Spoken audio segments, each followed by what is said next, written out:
그 주황색 요 책은 이따가 이제 공부해야 되니까 82페이지를 펴놓으시고 그 주황색 요 책은 그다음에 프린트물이 이제 저번에 이제 우리가 마지막에 이제 공부하다만 그 미성년자 그 5번에 쓰였는 거기를 펴놓으시고 우리가 저번에 3시간 넘게 이제 제가 말하고 이야기를 했는데 그 핵심 요지는 이런 거예요. 핵심 요지는 자 민법은 이제 사법에 속하다라는 거예요. 사법에 따라서 이제 우리 민법은 이런 걸 규율하는 법이고 개인과 개인 사이의 사적인 생활관계를 규율하는 법을 사법 그러니까 예를 들어서 이 건물에 대해서 두 사람이 매매 계약을 체결한다. 그럼 매도인 매수인이 개인이고 따라서 이 매매 계약은 개인과 개인 사이의 사적인 생활관계에 해당이 되니까 이런 걸 규율하는 법이 사법이고 그 사법의 대표적인 것이 우리가 배우자 하는 민법이다. 따라서 민법은 첫째 개인과 개인 사이 이러한 사적인 생활관계를 규율하는 법이다 딱 전제하시고 그 다음에 두 번째 그러면 구체적으로 우리가 이 민법을 통해서 뭘 배우고자 하는가 다른 건 다 잊어먹어도 절대로 잊어먹으면 안 될 것이 민법은 실체법이다. 요걸 항상 머릿속에 담으시고 민법 공부하시라고 신신당부했는데 실체법은 이제 권리와 의무에 관해서 규율해 놓은 법이니까 구체적으로는 우리가 민법을 통해서 이거 하나 배우고자 한다는 말이요. 두 사람이 매매계약을 체결했어요. 그럼 이거는 이제 민법이 규율. 그러면 이 매매계약을 통해서 자 민법은 실체법이니까 권리의무에 관해서 규율해 놓은 법이다 말이야. 1월 10일 날 매매를 했고 2월 20일까지 소유권 넘겨주고 대금 지불을 약속을 했다. 그러면 이 매도인은 2월 20일까지 소유권을 이전해줄 의무 부담하고 일방이 의무 부담하면 타방은 반대의 권리를 갖고 소유권 이전 채권 갖고 매수인은 대금을 지급할 의무를 부담하고 그러면 이제 반면에 매도인은 반대의 권리를 가질 것이고 대금 지급 채권 권리를 갖고 이처럼 이 계약 관계를 통해서 개별 당사자들이 어떤 권리의무를 갖습니까? 이거 하나 공부하자 하는 것이 민법 공부 전부라 그 말이요. 근데 이제 문제는 이게 이제 민법이 개인과 개인 사이 이 사적인 생관계를 규율하는 법이다 보니까 극단적으로 이야기하면 여러분들이 아침 드시고 대문간 나서서 여기 하고 나서 공부하고 집에 가실 때까지 겪고 사는 모든 것이 우리 민법의 규율을 받는다 그 말이에요. 그러다 보니까 민법은 이제 워낙에 방대하고 총 1118개의 조문으로 이루어졌는데 이거를 크게 이제 다음과 같은 세 가지 덩어리로 우리가 나눠볼 수 있다는 거. 민법은 다음 세 덩어리로 구성이 되어 있다 이런 이야기요. 이때 이제 이거 하나를 항상 전제하라고 그랬죠. 지금 이제 칠판의 사례에서 보시다시피 일방의 권리를 가지면 타방은 그에 대해서 반대 의무를 가져요. 근데 이제 근대 민법은 권리본으로 구성이 되어 있다 보니까 우리 민법은 권리를 중심으로 설명이 돼 있고 따라서 이 1118개 조문 우리가 민법에서 뭘 배우고자 하는가 민법은 어떻게 구성이 됐는가 다음 세 가지로 구성이 됐더란 말이에요. 첫째 누가 권리를 취득하고 의무를 부담하는가 그걸 공부하는 것이 흔히 말하는 권리 주체이고 여기서는 이 매매계약처에서 이런 권리 의무가 생기면 갑 매도인 을 매수인 이 사람들이 권리 의무를 취득을 하겠죠. 그래서 첫 번째로 이제 문제가 되는 것이 권리 주체이고 두 번째로는 뭘 대상으로 해서 권리를 취득하고 의무를 부담하는가. 여기 칠판의 사례 같으면 매수인은 뭘 대상으로 해서 소유권 이전해달라고 청구합니까? 그 이야기요. 이 건물을 대상으로 해서 소유권 넘겨달라고 청구를 하고 이런 거를 우리가 권리 대상 그러는데 이걸 이제 공부하는 것이 흔히 말하는 권리의 객체다 그 말이요. 그 다음에 세 번째는 이 권리는 어떻게 발생하고 변경하고 소멸하는가. 여기 칠판의 사례 같으면 이 건물에 대해서는 원래 매도인 갑이 소유자 이렇게 그런데 이 매매 계약이 체결이 되다 보니까 이 소유권이 매수인에게 넘어오지 않느냐 그 말이에요. 해서 권리가 이제 어떻게 발생하고 변경을 소멸하는가 이거를 이제 압축을 시켜서 우리가 권리의 변동 이리 이야기를 한단 말이에요. 따라서 민법이 워낙에 방대하고 물경 1118개 조문으로 이루어졌지만 크게 나눠보면 요 세 덩어리로 구성이 됐단 말이에요. 권리, 주체, 객체, 변동. 물론 여기 권리란 말 속에 이면에는 의무란 말이 내포되어 있죠. 따라서 권리 주체는 반대로 의무 주체는 같은 의미고, 그러면 구체적으로 이제 권리 주체는 우리 민법상 어떤 것이 있는가? 여러분 같은 살아있는 사람들, 자연인하고 그 다음에 이제 법인이라고 하는 것, 요 두 가지가 우리 민법상 권리 주체에 해당이 되고, 이에 대해서 이제 권리 객체는 권리 종류에 따라서 객체가 아주 다종다양한데, 그 중에서 이제 가장 중요한 것이 여기 나왔다시피 이 경우는 이제 이 건물을 객체로서 소유권 이전하려고 청구할 수 있는 권리를 갖고, 이런 건물 같은 것을 우리가 물건이라고 이야기를 하기 때문에 권리 객체로서 제일 중요한 것이 물건이고, 이 권리 변동과 관련해서 핵심은 뭐 때문에 권리 변동이라는가, 왜 소유권이 얘한테 넘어가는가, 계약이 체결됐으니까. 그래서 저 권리 변동의 원인이 여기서는 아주 중요한데, 이 권리 변동의 원인을 우리 민법에서는 크게 다음 두 가지로 구별하더라는 거죠. 첫 번째로는 이 경우는 이제 이 일면식도 없는 사람들 사이에서 계약이 체결되니까 갑이 가지고 있던 소유권이 을에게 넘어가더라. 이따가 이제 이런 말들이 자세히 나오지만 이 계약과 같은 것을 법률 행위라고 우리는 부르더라 그 말이에요. 따라서 첫 번째로는 여기 칠판의 사례처럼 법률 행위에 의해서 권리 변동이 일어나고, 또 한편으로는 이런 거를 저번에 가르쳐줬다는 거, 꼭 이런 계약과 같은 법률 행위가 원인이 돼서 권리 변동이라는 것은 아니고 이런 경우도 있을 수가 있다는 거죠. 여기 칠판의 사례를 그대로 놔두고 이 갑이 건물 소유자인데 사망을 했어요. 그러면 사망과 동시에 뭐가 소멸하죠? 권리 능력이 소멸하니까 더 이상 소유자가 될 수 없다. 따라서 이제 상속이 개시가 되고, 해서 이제 을 상속인이 이 상속을 통해서 건물에 대한 소유권을 취득하더라. 이 경우를 보면 요 우측 사례처럼 두 사람 사이에 피상속인과 상속해주는 사람, 상속인 사이에 이와 같은 무슨 계약관계가 존재하지 않음에도 불구하고 권리 변동이 나더라는 거예요. 따라서 절대적으로 언제나 이런 법률 행위에 의해서만 권리 변동이라는 것은 아니고, 이 상속처럼 법률 행위에 의하지 아니하고 권리 변동이 일어나는 경우도 있으니까 반대로 법률 행위에 의하지 않고 권리 변동이라는 경우도 있고, 이걸 이제 다른 말로는 학자들이 법률로 규정해야 한 권리 변동 요리 이야기를, 민법 1118개 조문은 이렇게 서동으로 구성이 되었단 말이에요. 아울러 저번 시간에 또 이런 이야기를 집중적으로 가르쳐 줬어요. 그러면 이 민법 전반이 다 우리 중개사 민법 시험에 들어가는가? 원래 중개사 시험은 범위가 이렇게 되어 있어요. 민법이 중개 업무하고 관련이 있는 것만 시험에 들어간다고. 따라서 이제 권리 주체, 자연인 법인은 직접적으로 중개 업무와 관련이 없고, 권리 객체 물건이 뭔데 이것도 관련이 없고, 따라서 권리 주체 객체는 우리 중개사 시험법에서 제외가 되고, 중개업이라 하면 중개사법 한번 배웠나요? 중개사법 아직 안 배웠어요? 첫날에 이제 그런 걸 배우겠지만, 중개업이란 뭐를 말하느냐 이걸 배우겠지만, 중개법원에서는 흔히 이렇게 개념 정의를 해요.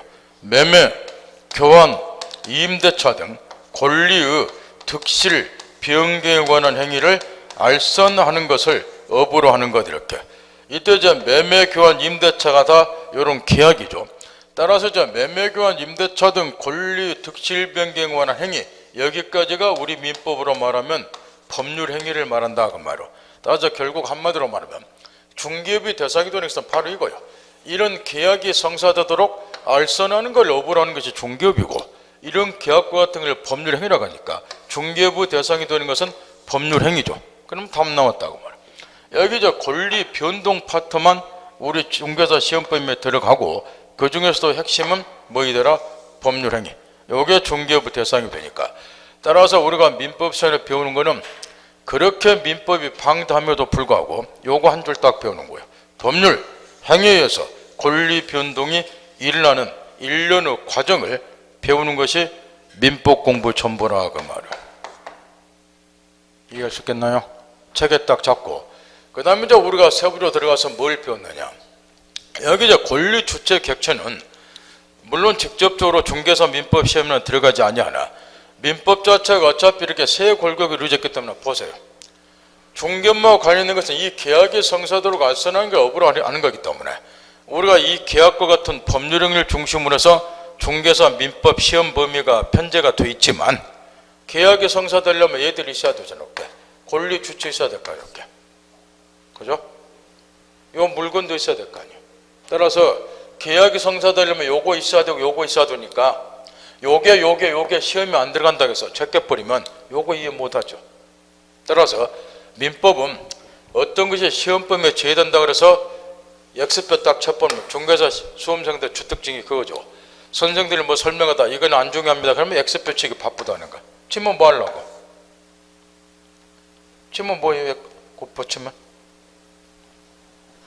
어차피 실력 안 는다는 소리지. X표 치면 물 건너갔다 그 이야기고. X표 치지 마세요. 다 필요하니까 책 있는 거예요. 다만 이제 경중을 따지다 보니까 요거는 시험 범위에서 제외가 되니까 조금 덜 중요할 뿐이지. 특히 민법은 첫 페이지부터 마지막 페이지까지 민법 1조부터 마지막 1118개 조문까지가 상호 연계가 되어 있고 저번 주에 다 가르쳐 줬어요. 이게 연계가 되어 있기 때문에 시험 범위에 제외된 것도 이해를 못하면 시험 범위에 들어간 것을 알 수가 없어요. 따라서 이제 우리가 지금 공부하고 있는 것이 권리, 주체, 객체를 지금 기초 닦고 있는데 저번에 이제 집중적으로 가르쳐 준 것이 이 자연인에 관한 거였단 말이에요. 이 자연인과 관련해서 권리 능력, 의사 능력, 행위 능력 이 세 가지를 갖고 놀지 못하면 앞으로 민법 공부할 때 상당한 지장을 초래하니까 자유자재로 갖고 노셔야 됩니다. 이걸 가르쳐 주는데 실력 테스트 한 번만 해보자는 거예요. 자, 갑이 정신병자다. 이런 정신병자도 권리 능력은 있다 없다? 있고 모든 자연인은 평등하게 출생과 동시에 권리의무 주체가 되니까 따라 이런 정신병자도 건물 등을 자기 명의로 소유할 수 있다 그 이야기고, 그런데 두 번째로 권리능력자라 그래서 모두 의사능력자가 되는 것은 아니죠. 이유는 지금 이제 자연인이 구체적으로 어떤 행위를 통해서 실제 권리 취득하고 의무를 부담하려면 그 행위를 할 만한 지능 수준은 따로 가지고 있어야 되죠. 그걸 공부하는 것이 2단계 의사능력이요. 따라서 이 갑 정신병자도 자기 명의로 건물을 소유할 수는 있어도 이걸 매각할 수 있는 능력은 없다 그 말이야. 부동산 매매가 뭘 의미하고 이 매매했을 때 어떤 결과가 발생이 되고 정상적인 판단 능력이 없다. 따라서 이런 정신병자는 권리 능력은 있지만 무엇은 없다? 의사 능력은 없지요. 그 다음에 이어서 그러면 의사 능력자가 모두 행위 능력자인가? 이걸 연구를 잘하라고 저번 주 신신당부인데 해보세요. 의사 능력자가 다 행위 능력자인가요? 그건 아니죠. 왜냐? 이 의사 능력, 행위 능력의 가장 핵심은 이 다른 건 다 잊어먹어도 이거는 잊어먹지 말라고 나 신신당부를 했어요. 의사 능력 유무는 의사 능력 있냐 없냐 여부는 어떤 획일적 기준에 의해서 정해지는 것이 아니고 구체적 사정에 따라서 개별적으로 정해지는 정신 능력이고, 따라서 이런 예를 들어줬단 말이에요. 갑이 10살 먹은 어린애다.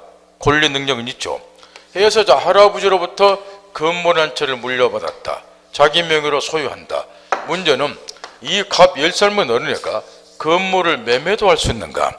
나이가 워낙에 10살밖에 안 된 어린애이기 때문에 이 부동산 매매라는 계약의 의미 및 결과를 정상적으로 판단할 수 있는 정치 능력이 안 된다. 따라서 10살 먹은 어린애는 부동산 매매할 때만큼은 분명히 의사 능력이 없다. 따라서 이 계약은 당연히 의사 무능력자 법률로서 무효가 된다. 이걸 가르쳐 줬어요. 그러나 똑같은 10살 먹은 어린애 갑이 이번에는 가게에 가서 라면 한 봉을 매입을 한다. 라면 한 봉 사는 것도 매매라고 말해요. 이 경우는 정상적인 판단 능력이 있고 따라서 의사 능력이 있지요. 따라서 똑같은 10살 먹은 어린애지만 부동산 매매를 했느냐 라면 매매를 했느냐에 따라서 의사 능력이 있을 수도 있고 없을 수 있으니까 다른 건 다 주면 좋은데 의사 능력 핵심은 요거니까 요걸 잊어보면 안 되고, 이에 대해서 이제 의사 능력의 문제점에 따라서 있다 보니까 어떤 획일적 기준에 의해서 정해지는 정신을 하나 만들어내자. 그래 나오게 된 것이 행위 능력. 거꾸로 행위 능력이 없는 자가 제한 능력자죠. 여기서 저 제한 능력자 제도를 두고 있으니까 여기 이제 미성년자 같으면 요 10살 어린애가 라면 매매할 때는 의사 능력이 있죠. 그러나 획일적 기준, 연령을 기준으로 하면 미성년자 해당이 되니까 무슨 능력자고? 제한 능력자 해당이 되죠. 따라서 의사 능력이 있다 그래서 다 행위 능력자가 되는 것도 아니고 이거를 자유자재로 갖고 놀아야 된다 그 말. 여기까지를 저번 시간에 목지저지라고 가르쳐 드렸어요. 다른 건 다 정말 좋은데 3시간 반 동안 여러분들 알려준 것은 요 골격 알려준 거야. 그 외에 나머지 말한 것은 우정출연한 거고. 그러니까 쓸데없는 건 많이 기억 안 돼서 공부 잘하는 게 아니고 선생이 우리한테 주식해 주거나 뭔가 그걸 제대로 줄기 잡고 공부하는 것이 가장 중요하고 여기까지를 우리가 배웠단 말이에요. 그럼 이제 구체적으로 이 제한 능력자에 해당되는 자는 누가 있는가? 저번에 이제 연령을 기준으로 해서 첫째 미성년자하고 미성년자는 20세 미만자가 아니라 지금은 한 살 낮췄다 그러네요. 19세 미만자들, 그러니까 18세까지가 미성년자예요.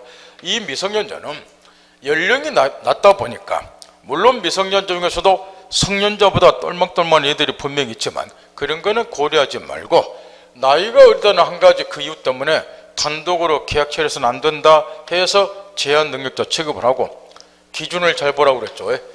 행위 능력 있냐 없냐는 항상 획일적 기준, 첫째 연령 기준, 두 번째는 뭐인가요?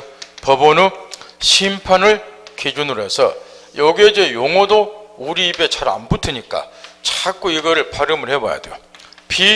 비성년 후견인하고 성년자로서 타인의 조력을 받을 자, 요 피자가 수동의 피자니까 비한정 후견인, 한정적으로 후견을 받을 자. 그래서 비성년 후견인, 비한정 후견인, 법원의 심판을 기준으로 해서 심판이 기준이죠. 그래서 이 3자가 제한 능력자다. 여기까지 가르쳐 드렸으니까 이번 시간에 이제 세부적으로 들어가서 이 미성년자는 행위 능력의 정도가 어떻게 되는가? 일괄해서 우리 민법에서는 이 3자를 제한 능력자 취급을 하지만 뿌린 틈을 예습해 보신 분 알겠지만 그 따라서 요 세 사람의 능력의 정도가 다 동일한 건 아니에요. 그러니까 뿌린 틈을 보면 예습한 사람 알겠죠. 그래서 지금부터는 그 세부적인 내용들 몇 가지를 알아둬야지 앞으로 민법 공부도 지장이 없으니까 살펴보자 말이에요. 먼저 미성년자는 이제 이해하기 쉬운데 그 5번에 먼저 19세 성년에 달한다. 18세까지가 미성년자고 이때 이제 첫 번째 주의할 게 하나가 있어요. 생활 상식으로도 알아둬야 할 것이 여기 미성년자 중에서도 미성년자가 18세에 달하면 이제 혼인을 할 수 있는데 이 혼인을 한 미성년자는 우리 민법에서 성년자로 간주를 해줘요. 이거를 혼인에 의한 성년 의제제도 그러다 보니까 이 미성년자 중에서도 혼인을 하면은 성년자가 되더라. 그럼 성년자가 됐다 그 말은 뭐예요? 제한 능력자가 아니라 행위 능력자가 된다. 이런 의미겠죠. 따라서 미성년자들은 나이가 어리기 때문에 일괄해서 제한 능력자가 되니까 첫 번째 이 미성년자들은 단독으로 계약 등을 체결을 못한다. 갑이 미성년자다. 미성년자도 권리 능력자니까 토지 등을 자기 명의로 소유할 수는 있다. 그렇다 그래서 단독으로 매매 계약 체결할 수 있느냐? 이거는 안 된다. 그 이야기죠. 그런데 이 미성년자가 혼인을 했다. 그러면 우리 민법에서는 성년자로 간주를 해줘요. 그러면 뭐로 바뀌더라? 능력자로. 그러면 단독으로 계약 체결이 가능하다. 이런 이야기예요. 그래서 요거 하나 딱 머릿속에 담고 그런 다음에 이제 핵심 요지는 거의 가로친 2번이 핵심이에요. 그 세 줄을 절대 잊어먹지 않도록 하라는 거예요. 첫째, 미성년자가 법률행 할 때는 따라서 단독으로 법률은 뭐하니까 법정대리인의 동의를 얻어야 돼요. 따라서 법정대리인의 동의를 얻지 않고 미성년자가 단독으로 법률행위면 저번 주에 가르쳐준 것처럼 당해 법률행위를 뭐 하도록 되어 있다? 취소. 이거를 절대 잊어먹지 않도록 해야 된다는 거예요. 따라서 이 미성년자는 단독으로 이제 계약 체결을 못하고 대신 법정대리인의 동의를 얻으면 단독으로 계약 체결할 수 있다는 거예요. 만약에 동의 없이 단독으로 계약 체결하면 미성년자 보호를 위해서 이 계약은 뭐 하도록 되었다? 취소하도록. 요 세 줄이 핵심이니까 절대 이것 먹고 잊으면 안 되고, 그 다음에 나머지는 이제 이해를 돕기 위해서 그럼에도 불구하고 가로치는 3번 법정대리인의 동의 없이도 미성년자가 단독으로 법률행위하는 경우가 여러 가지 경우가 있어요. 그 중에서 우리 시험에 집중적으로 출제되는 것은 동그라미 4번이에요. 대리행위의 경우. 이거는 이제 우리가 대리 공부를 할 때 거기 보면 117조가 인용이 되어 있는데, 이 117조가 대리에서 워낙에 시험에 나오기 때문에 나중에 대리 공부할 때 집중 공부하니까 동그라미 4번이 가장 시험관에서 중요하다 체크만 딱 해놓고 그건 나중에 배우니까, 대신 이해를 돕기 위해서 동그라미 1번 하나만 예를 들어보자면, 동그라미 2, 3번 이런 거 외우면 안 되고 외울 필요도 없고 그런 거 시험에 안 나오니까, 자 이런 이야기요. 지금 미성년자라 하더라도 법정대리인의 동의 없이도 완전히 단독으로 법률행위 하는 경우가 있다는 거. 단 주의할 게 하나가 있어요. 거기에 마지막에 가로울고 닫고야 단 의사능력은 있어야 됩니다 써놨죠? 절대 이거 잊어먹으면 안 되고, 만약에 의사능력이 없어버리면 계약은 무효로 돌아가는 거예요. 그러니까 단독으로 계약치라면 최소한도로 뭐는 있어야 되고 의사능력은 가지고 있어야 되고, 따라서 이제 다음 같은 경우 법은 상식이기 때문에 상식적인 수준에서 판단을 해보라는 거. 자 이런 이야기니까, 이 갑이 건물 소유자인데 이 건물을 미성년자에게 재산을 무상으로 수여하는 것을 우리는 증여라고 그래요. 재산을 무상으로 수여하는 거를. 그래서 자 갑이 증여자이고 요 미성년자 을이 수증자라고 말이요. 증여받는 자. 그래서 이제 갑이 이 건물 한 채를 미성년자에게 무상으로 수여 증여를 했어요. 그러면 증여 계약의 경우는 요 수증자인 미성년자는 소유권을 이전해달라고 청구할 수 있는 권리는 갖겠지만 매매처럼 대금을 지급할 의무 등은 없잖아요. 따라서 이 경우는 미성년자가 이 증여계약을 통해서 뭔만을 취득하느냐? 권리만을 취득하지 의무는 부담 안 하죠. 이런 거는 미성년자에게 유리한 계약이잖아요. 권리만을 취득하기 때문에 이런 거는 미성년자가 단독으로 계약체라도 상관이 없다. 그 말. 법정대리인 동의 없더라도. 이 말 알아듣겠나요? 요게 동그라미 1번이에요. 따라서 다시 정리 정도. 원칙 미성년자는 법정대리인의 동의를 얻어야지 단독으로 법률행위 한다. 그럼에도 불구하고 동의 없이, 이게 핵심, 미성년자가 동의 없이 단독으로 법률행위 하는 경우도 있다.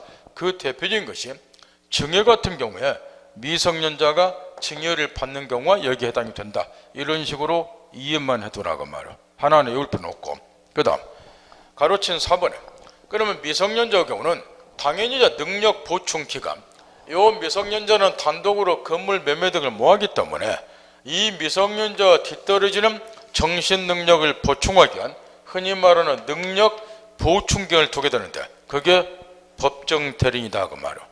이해를 돕기 위해서 시험하고 상관없으니까 굳이 하나하나 가로친 3번 외우실 필요는 없고, 그런 거 생활 상식으로 알고 있어야 돼요. 그래야 민법도 이해가 되니까 상식으로 판단하면 돼요.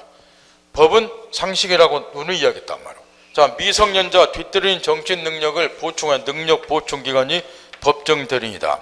여러분 생각에는 요 미성년자는 누가 가장 잘 돌볼 수 있을까요? 아무래도 부모겠죠. 부모. 여러분 새끼들은 여러분이 가장 잘 돌보는 거예요. 나머지 아저씨 아줌마가 잘 돌보는 게 아니고. 따라서 우리 법에서도 1차적으로 미성년자 법정 대리는 누구를 해놨느냐? 친권자. 여러분은 친권자가 법정 대리인이었게. 법은 상식으로 잘 만들어놨어요. 따라서 여러분 새끼들이 가지고 있는 무슨 부동산을 매매할 때는 여러분들이 친권자로서 대신 매매할 수 있다 그 이야기겠죠. 법정 대리인이니까. 지금까지는 우리 미성년 자식놈들에 대해서 부모인 내가 법정 대리인 것도 모르고 살았는데 이제 알고 사시라고 말이야. 증권자가 법정 대리인 1차적으로. 근데 우리 인간적으로 증권자하고 부모는 달라요. 성년자인 자식에 대해서는 친권자라고 안 하는 거예요. 미성년자인 자식에 대해서만 부모가 친권을 갖기 때문에 미성년자인 자식에 대해서만 친권자 유를 불러요. 성년자는 자식에도 친권자를 안 하고, 그러면 1차적으로 법정대리는 친권자가 되고, 2차적으로 이제 요 친권자가 없다든가 하게 되면은 미성년자 후견인을 두도록 되어 있고, 1차적으로는 친권자가 법정대리는 없으면 미성년 후견인이, 거기 프린트문으로 보면은 이의를 돕기 위해서, 그러면 후견인은 누가 되는가 쭉 써놨는데, 거기서부터는 모른다 하더라도 민법 공부하는데 전혀 지장이 없고, 궁금해 할까 봐서 어떤 분은 또 이런 것도 궁금해하고 엄청 또 고통을 겪으니까 그냥 넘어가면 좋을 거를, 그래서 궁금하신 분들을 위해서 그 밑에다 설명해 놓은 거니까 참고 삼아서 읽어보시면 되고, 여기까지만. 미성년자에게는 법정대리인이 있다. 1차적으로 누가 되냐? 친권자가. 없으면 후견인이 된다. 이 정도까지만. 그 다음에 피성년 후견인, 여기서부터는 조금 신경을 더 쓰셔야 돼요. 왜냐 그러면 여기 미성년자는 그래도 우리가 법을 알든 모르든 개념이 그렇게 낯설지 않는데, 여기 저 피성년 후견인, 피한정 후견인부터는 이 용어 자체가 낯설기 때문에, 먼저 저 피성년 후견인은 질병이라든가 장이라든가 노령, 나이를 많이 먹었단 말이야. 노령, 그 밖의 사유로 난 정신적 제약으로, 정신적 제약이 있어야 돼요. 정신적 제약으로 핵심은 사물을 처리할 능력이 지속적으로 결여돼야 돼요. 지속적으로 결여된 자에 대해서 일정한 자의 청구가 있으면 가정법원에서 성년, 후견, 계시, 심판을 한다 그 말이야. 이 사람은 이런 정신적 제약으로 인한 사무처리 능력이 지속적으로 결여, 뒤떨어지니까 아무 도움을 받을 필요가 있다 그 말이야. 그럴 때는 이제 성년, 후견, 계시, 심판해요. 아무 도움을 받을 수 있도록 심판을 딱 해준단 말이야. 그러면 그 심판을 받은 사람을 우리는 피자를 붙여서 피, 성년, 후견인 거라고, 그러면 비로소 제한 능력자에 해당이 된다는 말이야. 따라서 저번 주도 이야기했다시피 아무리 사무처리 능력이 지속적으로 결여되고 하더라도 법원으로부터 성년, 후견, 계시, 심판이 없으면 피성년 후견이 될 수가 없고 제한 능력자가 아니다. 여기에다 초점 맞추라고 그랬죠. 그래서 이제 이런 사람들을 이제 우리가 피성년 후견인 이렇게 이야기를. 이때 이제 여기 나와 있는 피한정 후견인, 이따가 바로 뒤에 나올 피한정 후견인인데, 피한정 후견인은 사무처리 능력이 부족한 사람에 대해서 한정 후견 기지 심판하고, 그 심판 받은 자를 피한정 후견인 그래요. 따라서 여기에 피성년 후견하고 피한정 후견인은 딱 한 끗 차이죠. 여기는 사무처리 능력이 지속적으로 결여된 자에 대해서, 피한정 후견의 경우는 사무처리 능력이 부족한 사람에 대해서, 그게 차이라고 말할게요. 그런 다음에 이제 핵심은, 그 다음에 가로친 2번이 핵심이니까 절대 잊어먹지 않도록 해야 되고, 피성년 후견에서는 피성년 후견인은 사무처리 능력이 지속적으로 뒤떨어진 사람이니까 단독으로 법률행위할 수 없는 것이 원칙이다. 그걸 딱 전제하시고, 따라서 피성년 후견인의 법률행위는 취소하도록 되어 있는데 더 중요한 게 하나가 있어요. 설사 성년 후견인의, 이 성년 후견인이 법정 대리인에 해당이 되는데, 성년 후견인의 동의를 얻어서 스스로 법률행위를 할 수도 없고, 성년 후견인의 동의 얻어서 법률행위 하더라도 언제나 취소할 수 있다는 거예요. 그러면 미성년자하고 차이점을 한번 음미해 보세요. 조금 전에 우리가 살펴본 미성년자 경우는 법정 대리인의 동의를 얻으면 단독으로 법률행위 할 수 있었죠. 미성년자 경우는. 그러면 이 경우는 취소 사유가 안 되는 거야. 근데 지금 살펴보고 있는 피성년 후견인은 설사 법정 대리인의 동의 얻었다 하더라도 단독으로 법률행위 못 한다는 거예요. 동의 얻어서 법률행위 하더라도 언제나 취소 사유에 해당이 돼요. 미성년자와 차이점 이해할 수 있겠나요? 이런 걸 정확히 깨우치고 계셔야 돼요.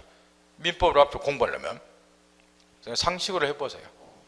이번 미성년자와 피성년 후견인은 다 같은 제한 능력자지만 정신 능력이라든가 사무처리 능력은 누가 더 조금이라도 나을 것 같아요? 미성년자 아니면 피성년 후견이요? 미성년자잖아요. 그래 이런 차등을 두고 있다 그 말할게. 구별 잘하세요. 피성년 후견인의 법률행위는 언제나 취소사유에 해당이 돼요. 벌써 법정대리인을 동의 얻어서 법률행위 하더라도. 구별 잘 하시라고 말이요. 그 다음 가로친 3번에 가로친 2번 핵심이니까 하늘이 뽀개질 때 잊어보면 안 돼요. 이런 걸 모르면 앞으로 공부할 때 무지하게 힘들어. 그렇지. 그때는 기본서 이런 게 안 나왔기 때문에 이걸 안다고 전제하고 그 다음번에 우리가 배우는 거예요. 그러니까 그 다음번에 따라올 수가 없어요. 이런 걸 모르면. 그러니까 점수가 안 나오는 거예요. 가로친 3번에 그런데 외가 있어요. 어떤 외냐.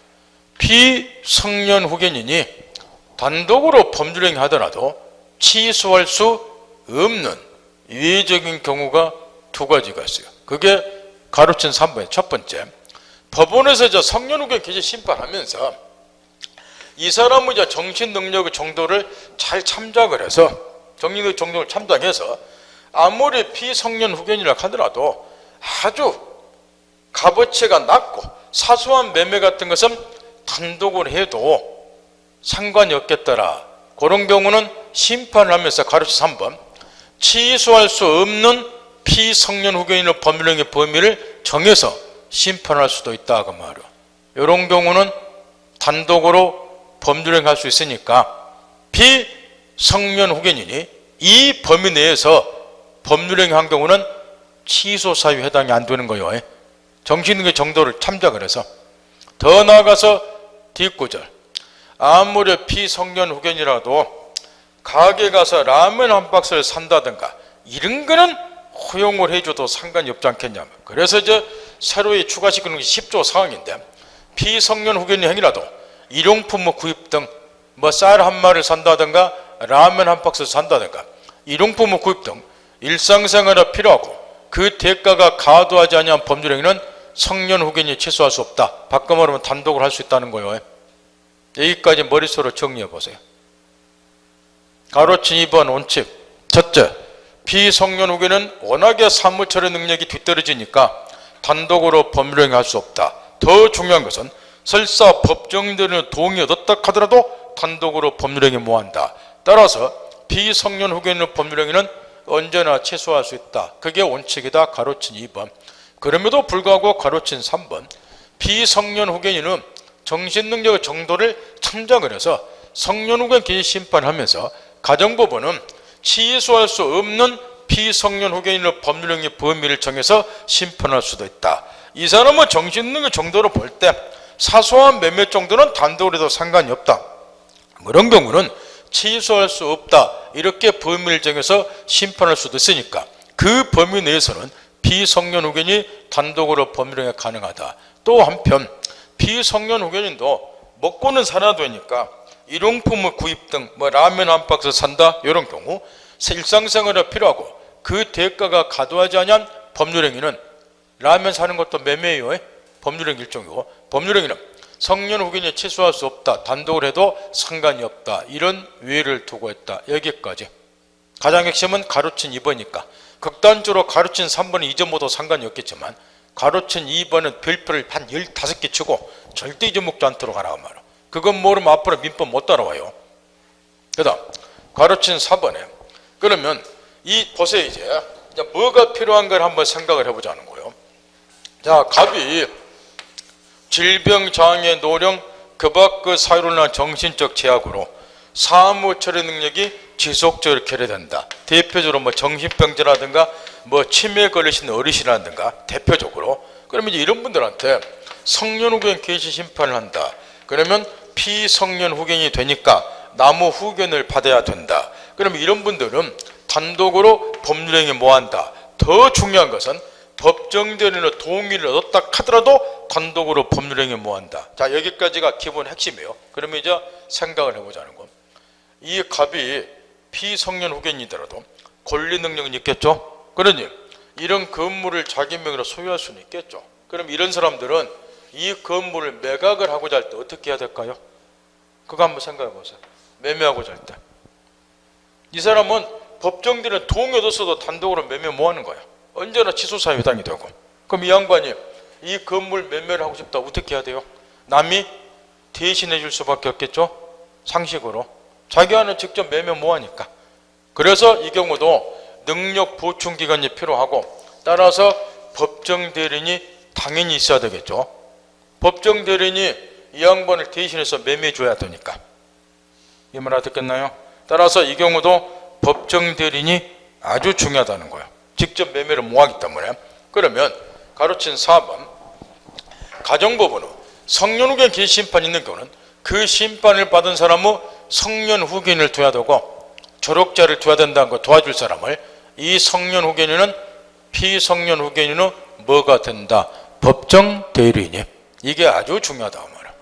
따라서 이 경우는 이 성년 후견인이 법정 대리인으로서 이 피성년 후견인을 대신해서 이렇게 계약 체결하면 되겠죠.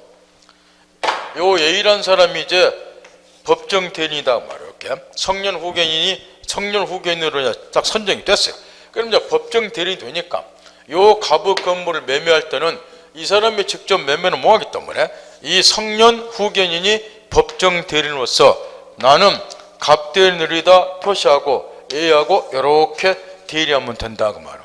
그러면 이 매매로부터 생기는 권리무는 이 사람한테 가고. 무슨 말 알겠나요?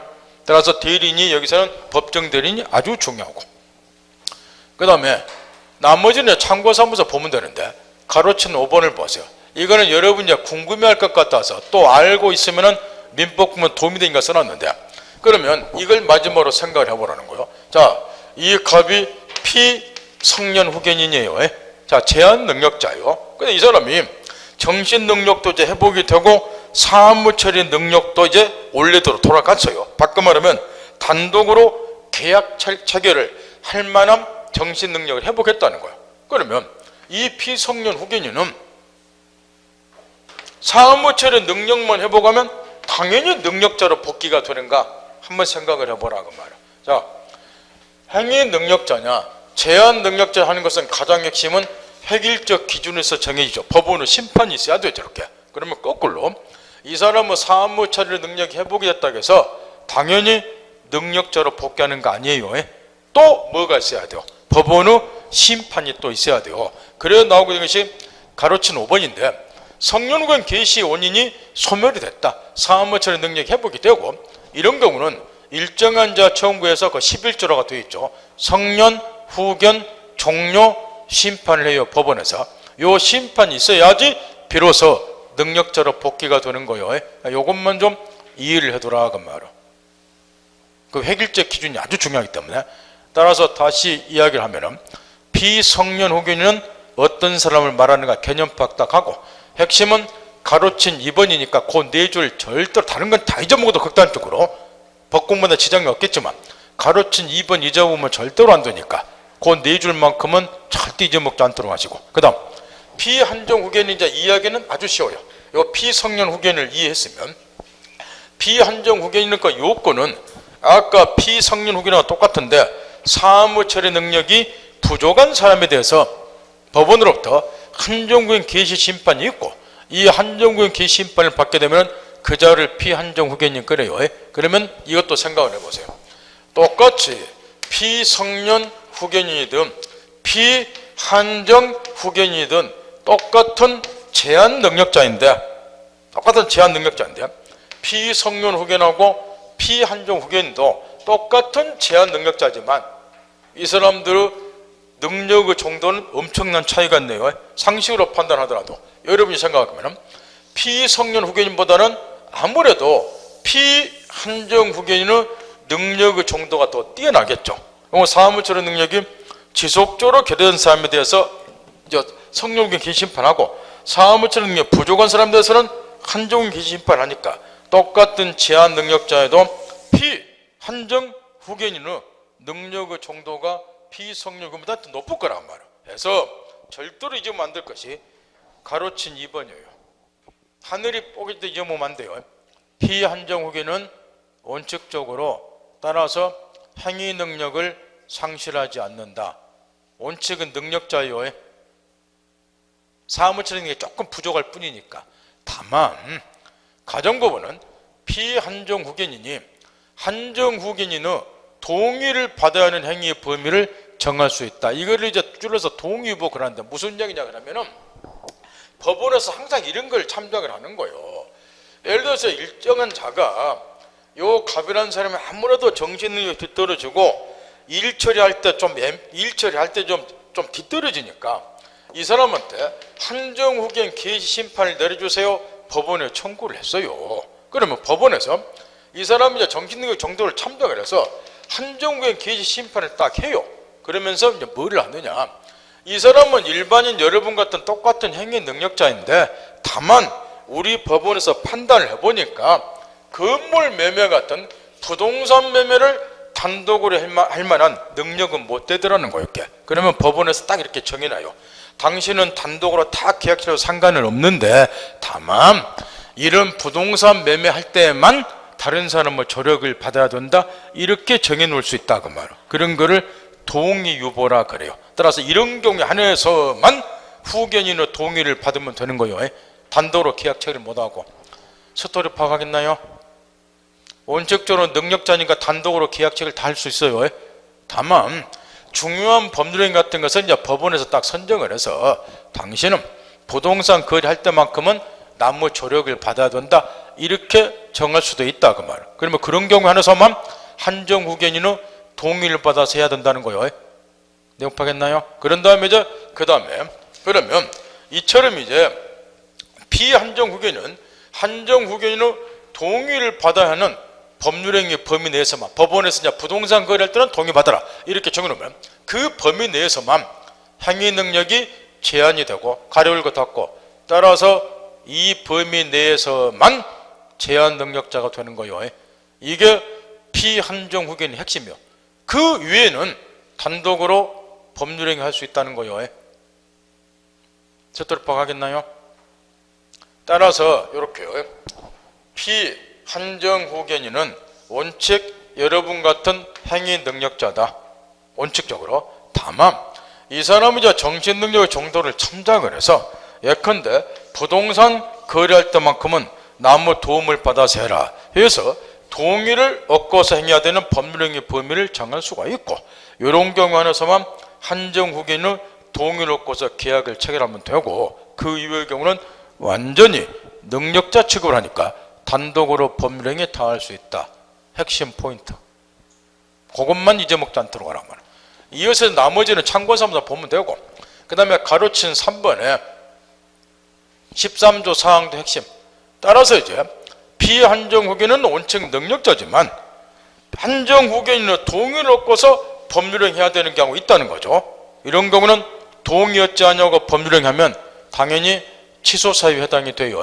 13조 사항도 잊어보면 안 되고 취소할 수 있으니까.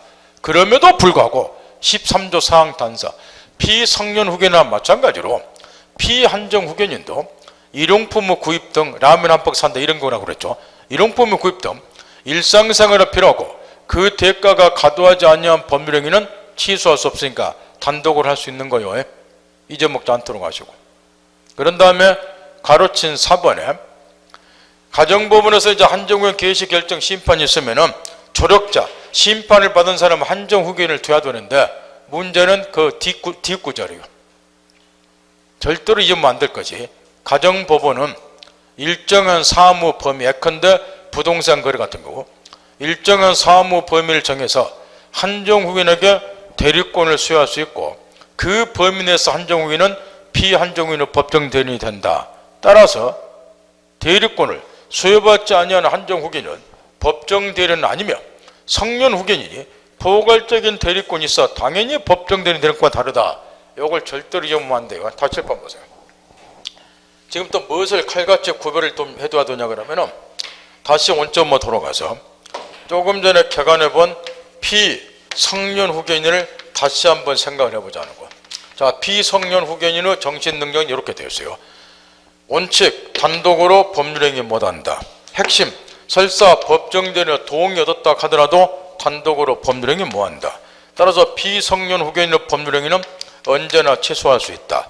따라서 이 가별아 나아가 건물 소유자지만 피성년후견인 경우는 자기가 법정대리인의 동의 얻어서도 단독으로 매매를 못한다. 그러니 능력 보충 기간 당연히 이제 법정대리인이 필요할 것이고 자기가 직접 매매를 못하니까, 따라서 이제 이 성년후견인이 당연히 피성년후견인의 이 경우는 법정대리인이 된다. 해야지 얘가 대리를 할 수 있으니까. 여기까지 아까 피성년후견인의 핵심이었어. 이렇게 따라서 비성년 후견인을 도와줄 성년 후견인은 당연히 법정 대리인이 되는 거예요. 대리권이 있어야지 얘를 대신해서 매매할 수 있으니까. 얘는 지가 직접 매매 뭐하지 않을게. 당연히 법정 대리인이 있어야 된단 말이야. 성년 후견이 당연히 법정이 되는 거예요. 그런데 지금 우리가 개관을 해본 피한정 후견인은 자, 원칙 얘하고 정반대요. 얘하고 정반대. 원칙 능력자다. 다만 이런 부동산 거래 같은 중요한 계약 등을 처리할 때만큼은 타인의 조력을 받아라. 한정 후견인의 조력을 받아라. 해서 한정 후견인은 동의를 얻고서 행해야 되는 법률행위 범위를 법원에서 별도로 정할 수는 있다. 따라서 이런 경우에 한해서만 한정 후견인은 동의를 얻어서 법률행위하고 동의 얻지 않고 법률행위하게 되면 이 경우는 취소사유에 해당이 된다. 따라서 피한정 후견인은 이런 한정 후견인은 동의를 얻고서 법률행위해야 된다. 요 범위 내에서만 제한 능력자 해당이 된다. 기본. 그러면 이제 이때 피한정 후견인의 경우도 조력자 한정 후견인을 법원에서 선임하도록 되어 있는데 잘 들어야 돼요. 여기 피한정 후견인은 단독으로 계약체결 가능하죠? 부동산 거래할 때는 한정 후견인 동의 받아라 하더라도 계약체결 할 수 있잖아요. 직접 뭐만 있으면 동의만 얻으면. 그러니까 굳이 법정 대리인이 반드시 필요할까요? 내 생각에는 필요 없다 그 말이야. 동의 얻으면 얘가 단독으로 다 할 수 있으니까. 동의 얻고서 부동산 매매하라 법원에서 정했다 하더라도 동의 얻으면 자기가 직접 매매할 수 있잖아. 그러니까 절대적으로 법정 대리인이 필요한 것은 그러지 아니잖아요. 이게 이 말 알아들어요? 그럼에도 불구하고 이런 경우는 부동산 매매는 워낙에 중요하니까 네가 웬만하면 직접 하지 말고 한정 후견인이 대신하도록 해라. 그래서 이런 사무 범위를 정해서 그 범위 내에서만 대리권을 수여할 수도 있어요. 한정 후견인에게. 대리권 수여 안 할 수도 있고 대리권 수여하면 그 범위 내에서는 법정 대리인이 되는 거예요. 근데 대리권이 절대로 수여되는 것은 그렇지 아니잖아. 아니니까 한정 후견인은 피한정 후견인은 언제나 법정 대리인이 된다. 그러면 틀리는 거예요. 대리권 수여 받았을 때만 법정 대리인이 되고 대리권을 수여받지 아니한 경우는 법정 대리인이 아닌 거야. 그러죠 아닌 거야. 그때는 얘 동의 얻어서 얘가 직접 매매하면 되는 거고. 차이점 이해하겠나요?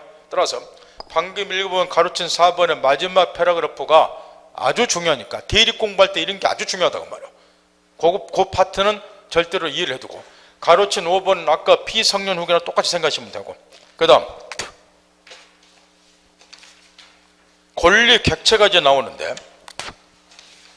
자 다시 원점으로 돌아가서 지금 우리는 민법이 이제 사법에 속하니까 워낙에 방대하다 해서 1118개 조문으로 되어 있다. 그러나 이걸 이제 굳이 구별을 지어보면 세 등으로 나눠볼 수 있다.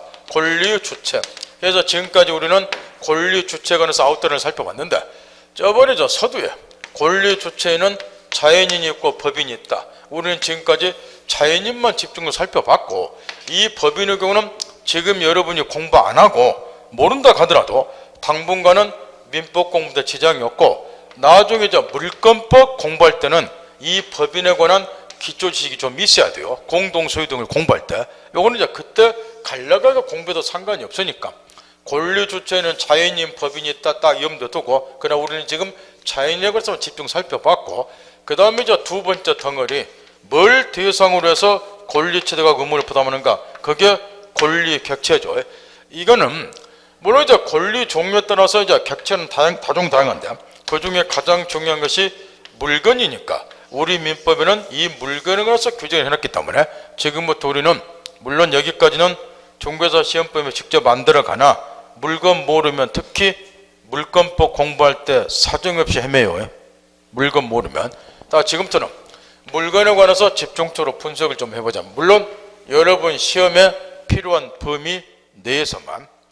먼저 물건에 관해서는 우리 민법에 다음과 같이 규정이 되어 있어요. 물건이라 하면 유체물 및 전기 기타 관리할 수 있는 자연력을 말한다. 이렇게 유체물은 글자 그대로 형체가 있는 물건이고 전기도 물건이에요. 전기 기타 관리할 수 있는 자연력은 형체가 없기 때문에 이런 거를 싸잡아서 무채물을 그러는데, 유채물이든 무채물이든 형체가 있는 거든 없는 거든 다 민법상 물건에는 포함이 되는데, 단 주의할 것이 이런 거란 말이에요. 거기 이제 유채물 또는 관리 가능한 자연력일 것, 2번이 핵심이라 그 말이에요. 유채물이든 무채물이든 물건이 되려면 꼭 전제가 되는 게 하나가 있어요. 사람이 지배할 수 있어야 된다는 거예요. 지배할 수 없으면 그 물건이 안 되는 거예요. 그래서 2번이 핵심인데, 무슨 얘기냐면 하늘에 해가 떠 있고 달이 떠 있고 별이 떠 있다, 이건 유채물이에요. 그러나 이런 거는 물건이 될 수가 없겠죠. 사람이 지배할 수가 없으니까. 또는 우리 교실을 생각을 해보라고 말이에요. 지금 우리 교실에 수소가, 산소가, 질소가 동동 떠다니, 이 교실에 원소 주기율표에 하도 오래돼서 잊어먹었나요? 수소, 산소, 질소 떠다니는데, 지금 교실에 떠다니는 수소나 산소나 질소는 물건이 아니에요. 왜냐? 현재 상태는 우리가 지배할 수 없으니까. 그런데 잘 아시는 것처럼 수소 탱크에, 산소 탱크에, 질소 탱크에, 요 탱크에 요걸 모아서 가둬놓은 다음에 인간 생활에 여기는 활용을 하잖아요. 그럼 탱크 속에 모아 가둬진 수소, 산소, 질소는 사람이 지배할 수 있으니까 요거는 물건이 되는 거예요.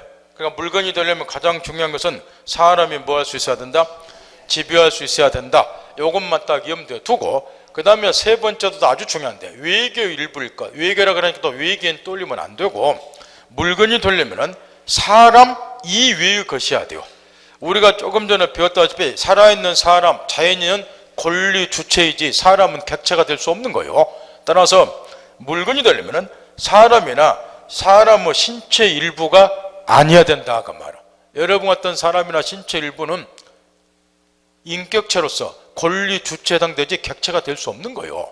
따라서 예를 들면 이런 걸 생각해 보는 거, 몸이 불편하신 분들이 의안이라든가 의족이라든가 의수라든가 요걸 이제 가게에서 사서 우리 신체에 딱 부착을 시켜요. 그러면 의안이나 의수, 의족이 가게에 진열이 되어 있는 상태에서 물건이에요.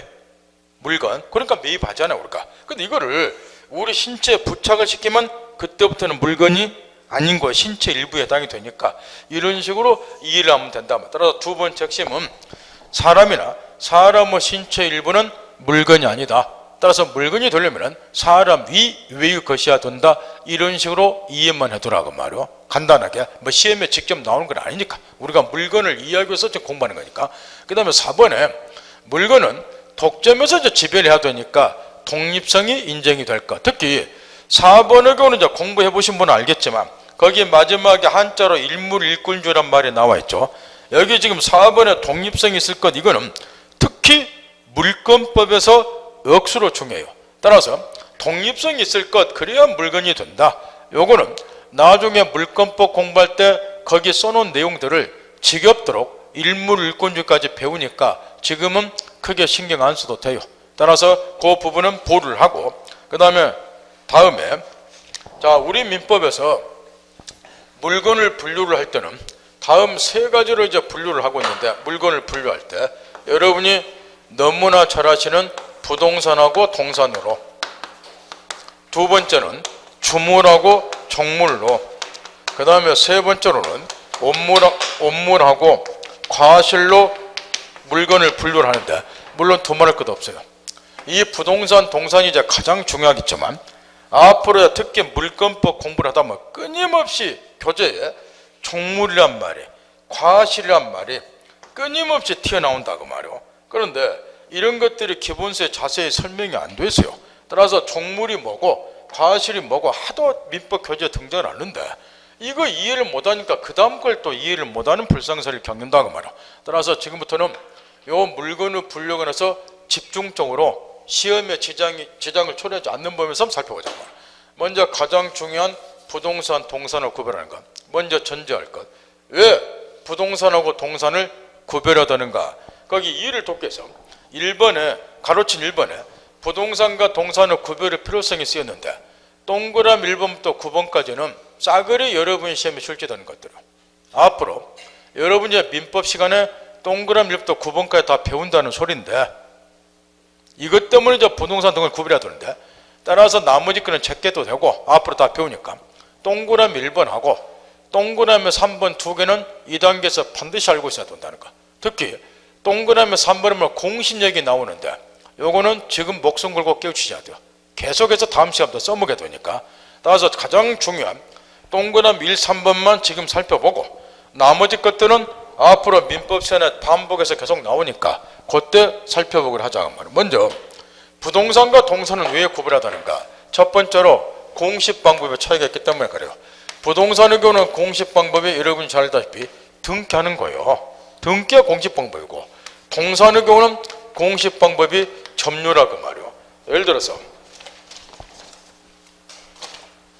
요게 지금 동산인데 볼펜이기 때문에 이거는 제가 가지고 있으니까 점유하고 있으니까 제가 소유자라는 것이 대외적으로 나타나 있죠. 그러니까 이 동산과 같은 공시 방법 뭐이다? 가지고 있는 거 점유다 그 말이에요.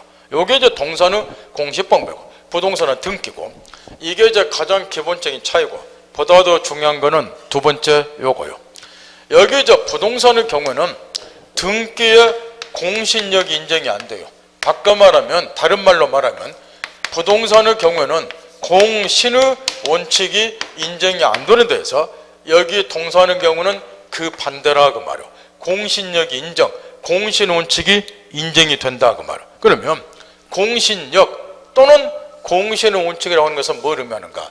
물론 이것도 나중에 우리가 물권법이나 등기법 시간에 자세히 배우지만 그 전에 민법 총칙 공부할 때부터 계속 이게 반복해서 나오기 때문에 지금 웬만하면 이해를 꼭 해두셔야 된다는 거. 공신의 원칙은 이제 한자로 이렇게 썼는데 뜻풀이를 그대로 하면은 공시 방법을 신뢰 한자를 보호해주자는 원칙을 앞머리 따서 공신 원칙 그래요. 공시 방법을 신뢰한 자를 보호해주자는 원칙을 앞머리 따서 공신 원칙 줄여서 공신력. 그러면 부동산의 경우는 이런 공신 원칙 인정이 안 되기 때문에 결과적으로 이렇게 돈다는 소리인데 예를 들면 이런 이야기인데 갑이 토지 소유자예요. 이 갑이 토지 소유자인데 을이 갑의 토지를 제3자에게 팔아먹기 위해서 등기 서류를 위조해서 자기 명의로 등기를 했다고 가정을 하자 그 말이에요. 당연히 얘는 등기 서류 위조해서 자기 명의로 등기를 했기 때문에 이 등기는 원인 무효고 따라서 등기하고 상관없이 여전히 토지에 대한 소유자는 왼쪽 갑이라고 말이에요. 그런데 문제는 이제 등기부상 얘 앞으로 등기가 됐다 보니까 제3자 병이 볼 때는 얘를 소유자로 믿기 십상이고 해서 소유자로 믿고 양도를 받았어요. 매수했다 그 이야기요. 이때 이 병이 무권리자 명의의 등기를 실려서 양도를 받았는데 소유권 취득합니까? 요걸 묻는 거예요. 민법에서 사활의 문제 풀 때 맨날 우리가 따지는 것이 이런 것들인데 지금 이 경우는 얘가 무권리자예요. 그 등기는 가지고 있어요. 그러면 이 병이라는 사람이 이 무권리자 명의의 공시 방법 등기를 신뢰를 했다. 소유자로 믿었다. 그럼 이 공시 방법 신뢰한 자가 보호가 되냐? 요걸 묻는 건데 부동산의 경우는 공시 원칙 인정이 안 되기 때문에 얘는 소유권 취득 한다 뭐 한다 이런 이야기요. 돈만 날립니다 그 이야기요. 그러면 소유권은 그대로 갑이 보유하고 얘는 사기꾼한테 돈만 털리고 문제는 그러면 왜 우리 법제상으로는 부동산의 경우는 공시 원칙 인정이 안 되는가? 얘는 불만이 억수로 생길 거라고 말이에요. 나도 얘가 등기부에 소유자로 되어 있으니까 이건 믿었고 정당한 대가 지불했고 근데 나는 왜 소유권 취득 못하는가? 얘는 36개 났고 소유권은 얘한테 있고 얘만 개박살난다 그만. 물론 이렇게 대답을 해요. 법에 대한 무지는 법이 용서하지 않는다. 유명한 법표건이에요. 법에 대한 법공부를 항상 노트장에 써놓고 법공부 열심히 하세요. 법에 대한 무지는 법이 용서하지 않는다.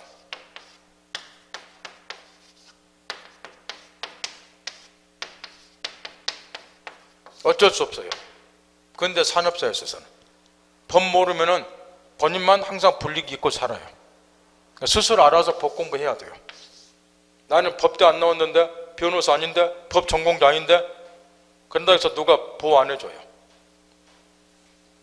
요즘 세상은 여러분이 스스로 공부하셔야 된다고 말이에요. 2학년 중개사 공부를 오늘 왔으니까 열심히 공부하시라고, 돈 아깝지 않도록. 증 따는 것, 물론 증 따면 더 좋고, 증 따는 거하고 상관이 없이 최소한도 기본 마음가짐은 2학년에 주어진 기회니까 돈 아깝지 않도록 법 공부 제대로 해보자, 이런 마음가짐 가지시라고 말이에요. 법이 못 같아가지고 여러분 보호 안 해줘요. 진짜 여러분 나중에 피눈물 흘리는 일 많이 겪으니까. 옛날 농경사에 있어서는, 농경사회가 참 우리 취향에 맞는 사회인데 정으로 살았죠. 농경사에 있어서는 이웃 간에 분쟁이 생기도 어째요? 그냥 내가 조금 양보하고 서로 간에 이렇게 살았어요, 정으로. 지금은 어째요? 법을 아는 사람은 모르는 사람 끝박하면 법대로 하지 그러잖아요. 어떤 사람은 그러면 제가 피 웃어요. 법도 모르면서 그러고. 그 속으로 그래요. 이 새끼 조직의 쓴맛 한번 보여줘 그러고. 법대로 하지. 제가 제일 싫은 소리가 그 소리예요. 법대로 하자는 소리. 법보다는 정이 참 좋은 단어인데 우리가 이제 산업사회로 바뀌다 보니까 어쩔 수가 없어요. 끝보면 법대로 하자 하잖아요. 법을 알아야 돼요. 내가 아무리 돈이 많고 변호사 도움을 받는다 하더라도 변호사가 여러분 다 도와줄 것 같아요? 안 도와줘요. 이놈들도 웃겨가지고 여러분이 법을 좀 알고 의뢰하잖아요. 그럼 아주 친절하게 잘 해줘요. 근데 딱 이야기만 해도 알아요. 이 사람은 법에 대해서 전혀 문외한이다. 그러면 변호사 새끼들 돈만 왕창 뺏어먹지 갖고 놀아요. 그거 아셔야 돼요, 여러분이. 예? 변호사 도움 받더라도 여러분이 최소한도 기본 지식은 갖고 계셔야 된다고 말이요. 그래야지 사기를 안 당해, 변호사들한테. 돈 안 뺏기고. 이 나쁜 새끼들은 부지만해, 변호사들도. 여러분이 스스로 자기 자신을 방어를 해야 돼요. 이 경우도 이제 이 사람이 법을 모르기 때문에 어쩔 수가 없는 거예요. 그러다 나는 법 모르는데, 아니 등기가 얘 앞으로 되어 있고 정당한 대가 지불했는데 왜 내가 손해봐야 되느냐. 법에서는 들은 신청도 안 해버려요. 내가 스스로 등기만 보고 거래하면 안 되고, 을 앞으로 등기됐다 하더라도 진실한 권리자인가 꼭 확인해야 돼요. 이걸 중개할 때도 마찬가지야. 중개사법 시간에 배우시겠지만 이 두 사람 사이 매매를 중개업자가 알선을 한다. 그러면 등기만 보고 얘가 소유자가 거래하세요 했는데 실제로 소유자가 아니더라. 돈 날렸다. 중개업자한테 손해배상 청구 들어가요. 중개업자도 항상 신경을 써야 돼요. 근데 이제 문제는 뭐냐 그러면은, 얼른 보면 이 사람도 뭔 죄냐 그 말이에요. 그러면 왜 우리 민법에서는 부동산의 경우에 공신운치 인정이 안 되는가? 저번에 이런 이야기를 해줬어요. 우리 민법은 독일 민법을 뻔딴 거라고. 근데 모법에 해당이 되는 독일의 경우는 부동산까지 공신운치 인정이 돼요. 따라서 이게 만약에 독일이라면 요 병은 당연히 소유권 취득에 보호가 되니까. 그러면 왜 우리 대한민국은 부동산의 경우는 공신운치 인정이 안 되는가? 이유는 아주 간단해요. 우리 대한민국 사정이 아직 부동산까지 공신운치를 인정하기에는 아직 미성숙 단계라는 거. 사기꾼도 너무 많고. 생각을 해보세요. 내가 토지 소유자인데 우리나라는 유달리 사기꾼들이 많아요. 특히 부동산 사기꾼은 어쩔 수가 없어. 땅덩이는 손바닥 밑에 갈라졌죠. 이거 만약에 사기 쳐가지고 한탕만 하면은 3대가 묻고 살아요. 그러니까 사기꾼이 안 없어져. 거기다가 조상님으로부터 물려받은 뛰어난 이조 기술을 갖는 놈들이 많이 있어요. 그러면 을 사기꾼이 이조범 동원해서 서로 이조한 거는 일도 아니에요. 그래서 얘를 팔았어요. 근데 얘를 보호해주기 위해서 공시방법 신뢰한자 보호해주기 위해서 얘한테 소유권 인정해줘봐. 보세요. 이 사람 어째요 이게. 하루아침에 소유권 다 잃어버려. 진실한 권리자 희생이 너무나 크다 그 말이에요. 여러분들 부동산 많이 가지고 있으면요, 여기서 마음 놓고 공부도 못해요. 부동산까지 공신원칙 인정이 되면 불안해서. 여러분 여기서 이렇게 앉아있는 사이 어떤 새끼가 내 부동산에서 서류 잊어서 팔아먹을지 모르니까. 안 그래요? 따라서 우리 사회가 이런 사기꾼 많고 미성숙 사회다 보니까 진실한 권리자를 더 보여줄 필요가 있다는 거. 아직은 부동산의 공신원칙 인정이 되면 이 사람은 좋겠지만 진실한 권리자 희생이 너무 크기 때문에 그러는 거예요. 그런데 얘가 들었나요? 근데 이제 올 봄에 올 3월 달에 대법원에서 이제 우리 사회도 옛날과 달리 성숙된 이제 사회로 바뀌어가고 있단 말이에요. 옛날처럼 부동산 사기꾼이 그렇게 많지는 않잖아요. 요즘 사회는 사기꾼 많이 줄었잖아요. 그러다 보니까 우리 사회도 이제는 독일처럼 부동산까지 공신원칙을 인정해 주어도 별 무리가 없지 않냐 그 말. 그래서 올 3월 달에 대법원에서 뭘 공포를 했냐 그러면 올 연말까지, 이제 한 달 남았죠. 연말까지 조사를 해서 부동산까지 공신원칙 인정할 것인가, 요걸 조사를 해서 연말에 발표한다고 그랬어요. 대법원에서. 만약에 부동산까지 공신원칙 인정하자 해서 법을 개정을 하게 되면 요거는 우리 사회를 해방 이후에 획기적으로 변모시키는 것이 돼버려요. 획기적으로 부동산까지 공신원칙 인정하는 것을 만약 결론을 내리면, 이제 한 달 남았는데 여러분한테 한 번만 내가 물어봅시다. 이해를 했는가? 여러분 이제 공부하는 입장에서 또는 이제 증 땄다 치고 중개업을 하는 입장에서는 부동산까지 공신원칙 인정되는 것이 나을까요? 지금처럼 공신원칙 인정 안 하는 것이 나을 것 같아요? 자, 수험생 입장에서. 자, 우리 민법 시험에 사례가 나오면 맨날 이런 게 나와요. 사례가 나오면 맨날 이런 게 나와요. 이렇게 사례가 나오면 갑이 소유자다, 을은 소유자가 아니다, 근데 등기 가지고 있더라, 평이란 놈이 소유자를 믿고 양도 받았다. 이렇게. 그러면 첫째, 어떤 경우는 얘가 소유권 취득 못한다가 정답이고, 어떤 경우는 점을 좀 가르쳐 주세요. 얘가 선일 때는 소유권 취득한다가 정답이고, 어떨 때는 악인 경우도 소유권 취득한다가 정답이고, 그러다 보니까 머리통이 깨져버려요. 사례 문제 풀 때 이거 이해 못한 사람은 마지막까지가 선색 바지가랑이 잡고, 이게 저 사례 문제의 핵심이라는 걸 알기 때문에 선생님 이거 어떻게 구별해요? 그러고 버스 떠났는데 저도 안 가르쳤죠. 오기로. 얘가 평소에 공부 안 했다는 소리니까. 요거 다 구별하나요? 어떤 경우는 얘가 일체 소유권 취득, 선이든 악이든 일체 소유권 취득 못해. 어떤 경우는 선일 때는 소유권 취득해, 어떨 때는 악이어도 소유권 취득해 버려. 그럼 머리통 깨져본단 말. 깨질 일도 없지만 모르니까, 애우니까.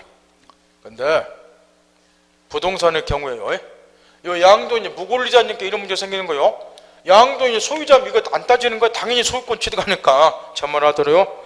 얘가 소유자가 아닌데 등기 가지고 있을 때 이렇게 막 분류가 된다 그 이야기요. 근데 부동산의 경우 사례가 이런 거 묻는 거고, 부동산의 경우에 공신원칙 인정이 되면 어떤 일이 벌일 것 같아요? 무권리자에도 등기 믿은 놈이 싸그리 보호되죠. 싸그리 소유권 취득이야. 이거 따질 필요 없어요. 공부하고 말 것도 없어. 얼마나 공부할 때 편하냐 말. 그냥 박수 치면 돼. 소유권 취득, 소유권 취득 이렇게. 그게 다 정답이야. 이 말은 알아들어요? 공부하기 편하잖아. 아마 공부량이 5분의 1은 줄어들 거예요. 이거 하나만 해결해 버렸다. 그 다음 중개업 할 때 중개업자가 지금은 얘가 등기 명의라고 하더라도 바로 알선하면 안 돼요. 만약에 실제로 소유자가 아니다, 그 소유권 취득 못했다, 그 대금 날렸다, 중개업자에게 손해배상 청구해요. 이런 사건도 비일비재하고. 근데 만약에 부동산의 경우에 공신원칙 인정이 되면 중개업자는 다 사무실에서 탱자탱자해도 돼요. 얘가 언제나 소유권 취득하잖아. 등기 믿은 자. 그러니까 얘가 소유자하고 알선해도 상관이 없어요. 손해배상 책임질 일 없어. 따라서 여러분은 간절히 기도하라고 말이에요. 한 달 남았으니까 부동산까지 공신원칙을 인정하기를. 그러면 공부할 때 편하고 나중에 증 떠서 중개할 때 편하실 거라고. 제 말 듣겠나요? 그래, 아직까지는 부동산의 공신원칙 인정이 안 돼요. 대신 이제 거꾸로 동산의 경우는 동산이요. 동산의 경우는 이제 보세요. 공신원칙 인정이 되기 때문에 이런 결과가 생긴다는 거예요. 갑이 노트북 소유자예요. 동산이죠. 노트북을 을에게 빌려줬어요. 그래서 얘가 소유자가 아닌데 노트북을 점유를 하고 있어요. 그래서 제3자 병이 얘가 노트북을 가지고 있으니까, 점유하고 있으니까 소유자로 믿고서 양도 매수를 했다. 소유권 취득하는가 해보세요. 동산의 경우는 공시방법 신뢰한 자를, 공신원칙 인정이 되기 때문에 공시방법 신뢰한 자를 보호해준다. 따라서 얘는 소유권 취득해요. 이게 이제 동산하고 부동산의 결정적인 차이라는 거예요. 따라서 동산은 이제 신경 안 써도 되기 때문에 여기 부동산의 경우에는 공신원칙이 현재까지는 인정이 안 됐고, 다만 참고적으로 올 연말까지 대법원에서 조사를 해서 부동산까지 공신원칙 인정할 것인가 여부에 관해서 확정 지은다고 그랬으니까 확정이 되면 이제 민법도 개정을 해야 돼요. 그럼 전반적으로 민사법 체계 자체가 완전히 바뀌게 돼요. 아마 우리 사회를 아마 뒤집어 놓고요. 공신원칙 인정된과 동시에 이해만 좀 해두고, 그 다음 부동산과 관련해서 자, 부동산은 토지 및 그 정착물 부동산이라 그래요. 그 다음에 이제 개념상으로 그 뒤에 보면 나왔죠. 부동산 이외의 물건은 통틀어서 동산이라 그래요. 그럼 먼저 부동산에 관해서 정리를 딱 하고, 그러면 이제 나머지 것이 동산이니까 이런 식으로 공부를 하시면 된다는 거. 좀만 쉬었다 가죠.